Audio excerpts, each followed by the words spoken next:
Bismillahirrahmanirrahim. Assalamualaikum warahmatullahi wabarakatuh.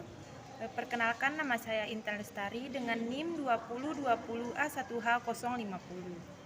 Nah, di sini saya akan membahas tentang teori belajar dalam pembelajaran IPA di SD.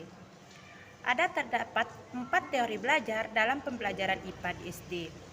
Nah, saya tertarik dengan teori belajar yang dikemukakan oleh Piaget.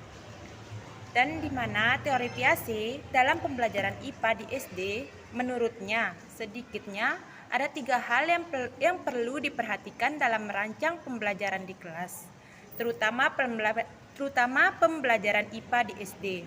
Di antaranya yang pertama, seluruh anak melewati tahapan yang sama secara berurutan. Yang kedua, anak mempunyai tanggapan yang berbeda terhadap suatu benda atau kejadian. Yang ketiga, apabila hanya kegiatan fisik yang diberikan kepada anak, tidaklah cukup dalam menjamin pengembangan intelektual anak. Setelah membaca teori ini, dalam pemikiran saya muncul 2 pertanyaan yang dimana yang pertama itu, jika anak melewati tahapan yang sama secara berurutan, kenapa sih masih ada aja anak yang masih ketinggalan? Misalnya, anak yang satu udah bisa menulis A, B, C, tetapi anak yang kedua hanya bisa menulis A dan B. Nah, poin pertanyaannya, apa sih yang membuat anak A dan B memiliki tahap perkembangan yang berbeda? Yang kedua, apa saja sih selain kegiatan fisik yang efektif untuk meningkatkan perkembangan intelektual anak? Nah, untuk menambah wawasan kita, marilah simak video saya sampai terakhir untuk menjawab pertanyaan-pertanyaan dari pertanyaan saya tersebut. Baiklah teman-teman, simak video saya ini. Dari pertanyaan yang pertama, adapun yang membuat anak sedikit ketinggalan perkembangan fisik maupun kognitif yang meskipun misalnya sama-sama memiliki usia yang sama adalah yang pertama itu asupan gizi. Asupan gizi yang tidak memadai, terutama pada anak yang masih berusia dini. Pemenuhan gizi yang baik pada anak 1000 hari pertama kehidupan atau masa emas, yaitu sejak pembuahan hingga anak berusia 2 tahun berperan dalam perkembangan otak atau yang sangat pesat hingga membantu memperkuat sistem imun. Yang kedua, ada pola asuh yang buruk. Orang tua yang terlalu mengatur maupun terlalu mengizinkan dapat menjadikan anaknya memiliki permasalahan berperilaku. Apabila terlalu diatur, anak dapat menjadi kurang kreatif atau kritis. Apabila terlalu mudah mengizinkan, anak dapat menjadi kurang memiliki rasa tanggung jawab. Sebenarnya, perihal pola asuh tidak hanya sebatas ini, tetapi hal ini menunjukkan bahwa pola asuh yang terlalu mengizinkan maupun terlalu mengatur dapat berdampak buruk.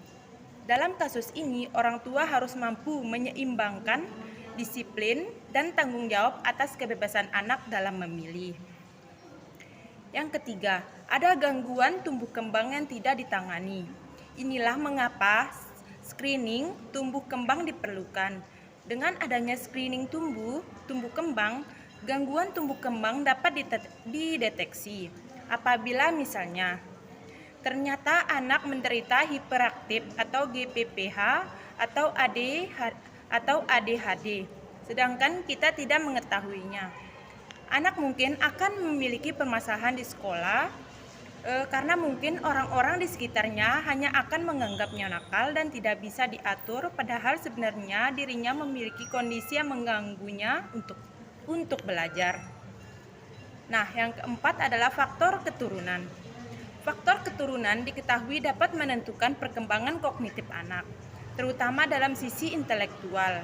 Ini berarti seorang anak berkemungkinan akan mempunyai kemampuan berpikir yang mirip dengan orang tuanya.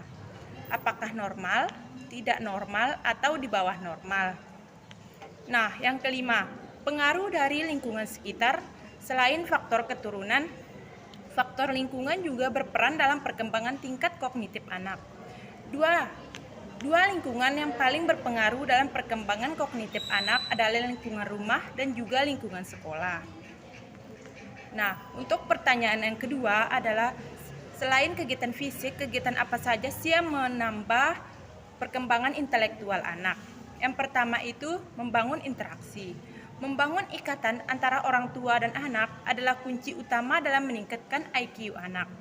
Hal ini dilakukan dengan cara mengajak dan mendengarkan anak berbicara, serta memberikan dorongan dan kesempatan untuk mengapresiasikan diri dengan jujur dan terbuka. Yang kedua, membacakan buku cerita. Membacakan buku cerita atau dongeng dapat membutuhkan ikatan emosional dengan anak. Selain itu, melalui buku cerita atau dongeng, mengajari anak tentang nama dan warna benda, mendorong anak agar lebih aktif berbicara, memperkaya kosakata anak, serta merangsang daya imajinasi dan kreativitasnya. Yang ketiga adalah memuji proses belajar anak, yang mana kita harus selalu memuji anak karena upaya dan kegigihannya dalam memecahkan masalah. Kecenderungan memiliki motivasi lebih baik di sekolah. Oleh karena itu, orang tua dan guru sebaiknya tidak hanya memperhatikan hasil belajar dan nilai pembelajaran anak di sekolah, namun juga usaha, cara, dan proses belajar anak. Yang terakhir adalah memeluk dan memberikan apresiasi atas pencapaian-pencapaian kecil yang mereka berani capai, entah dalam memberikan pujian atau hanya sekedar memberikan tepuk tangan. Mungkin sekian dari penjelasan saya. Lebih kurangnya saya mohon maaf. Wabillahi taufiq wal hidayah. Wassalamualaikum warahmatullahi wabarakatuh.